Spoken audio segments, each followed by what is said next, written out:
Mécène, un mot qu'un grand nombre d'entre nous connaît. Mais que signifie mécène? Ou plutôt, qui est mécène? Connaissiez-vous Mécène? Dit Caius Cilnius Macaenas dans la Rome antique, qui était un ministre romain et ami de l'empereur Auguste. Mécène fut célèbre en tant que protecteur des arts et des lettres, puisqu'il encouragea les diverses manifestations artistiques, dites les manifestations de la vie de l'esprit.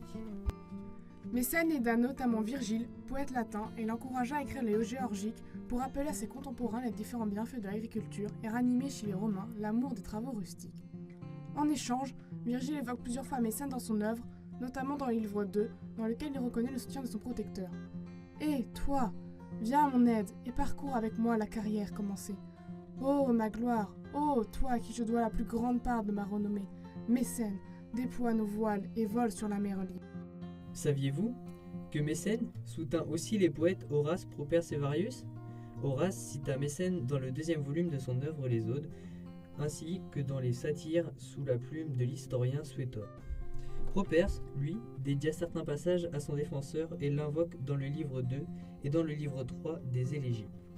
De même, Varius, auteur d'un poème épique en l'honneur d'Agrippa, ami fidèle et conseiller d'Auguste et de ce dernier, mais aussi d'une tragédie sur la ville de Thieste, put faire son œuvre grâce au soutien du ministre Mécène.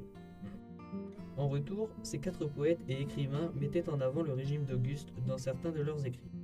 Dans l'histoire, il existe des cas connus d'artistes liés à un protecteur qui leur permet d'exercer leur art et dont les noms doivent sûrement vous être familiers.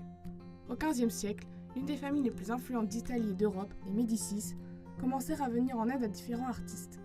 Sous l'aile de différents membres de leur famille, notamment Cosme de Médicis ou Laurent le Magnifique, on retrouve l'humaniste Marcille Ficin qui s'engagea dans la traduction de l'œuvre de Platon en 1462, le sculpteur, peintre, architecte et poète Michel-Ange, le peintre humaniste Sandro Botticelli, le philosophe humaniste Jean-Pic de la Mirandole, ainsi que le savant Galilée.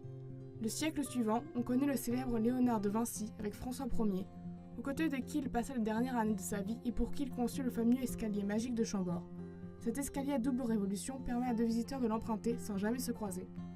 Que plus tard, Louis XIV soutint différents artistes comme l'homme de théâtre Molière, le dramaturge Racine, le compositeur Lully, le sculpteur Filippo Chieri, mais aussi l'écrivain La Fontaine et le sculpteur et architecte Le Bernin. Aujourd'hui, on peut aussi retrouver ce soutien sous forme de mécénat, c'est-à-dire un soutien financier ou logistique, ou humain, apporté à une cause de façon désintéressée.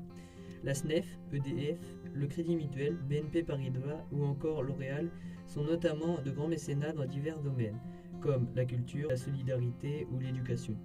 De même, n'importe quelle personne, vous y compris, peut apporter son aide aux artistes qu'ils apprécient grâce aux plateformes en ligne de mécénat participatif comme Tipeee et Patreon. Une personne peut alors décider de donner une somme d'argent de temps en temps, une seule fois, ou encore une somme identique chaque mois. Pour résumer, que veut dire le mot mécène? Un mécène, mot apparu en 1526 dans la langue française, est une personne fortunée, un protecteur des arts, qui, par souci de favoriser le développement des arts et des sciences, aide ceux qui les cultivent en leur procurant des moyens financiers ou des travaux, éventuellement en instituant et finançant des prix. Les mécènes ont depuis longtemps participé à la perpétuité de l'art qui est aujourd'hui notre héritage. En effet, le mécénat existe encore de nos jours sous différentes formes, dans différents domaines, et chacun peut devenir mécène, que ce soit une entreprise en particulier, en fonction de ses moyens, dès lors qu'il le souhaite.